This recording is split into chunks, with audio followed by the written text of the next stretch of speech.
Coucou les petits loups, aujourd'hui nous allons étudier le Past Perfect Continuous.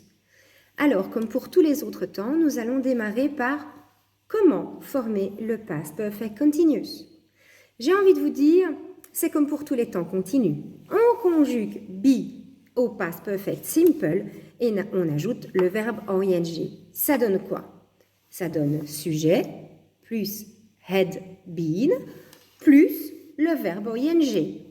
Par exemple, she had been playing, he had been singing, we had been swimming. Le had ici a le rôle de l'auxiliaire. Donc, pour faire une question, ce ne sera pas très compliqué, il suffira d'inverser notre auxiliaire avec notre sujet.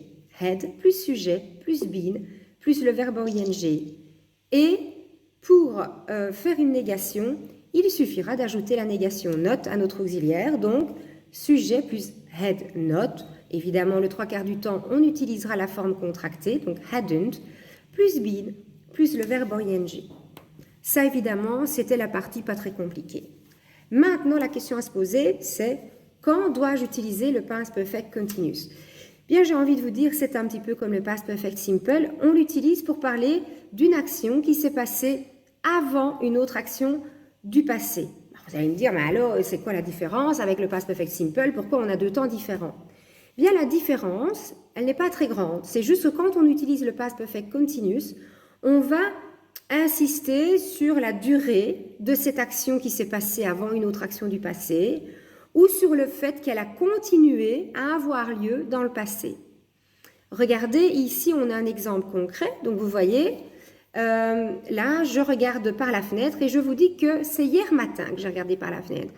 Et hier matin, quand je me suis levée, j'ai regardé par la fenêtre et j'ai constaté que le soleil était en train de briller, mais que le sol était tout mouillé. Pourquoi? Parce qu'il avait plu toute la nuit. Quand est-ce qu'il a plu? Avant que je me réveille et que j'aille regarder par la fenêtre. Et ça a duré combien de temps? Ça a duré toute la nuit, donc ça a duré longtemps. Donc, yesterday morning, I got up and looked out of the window.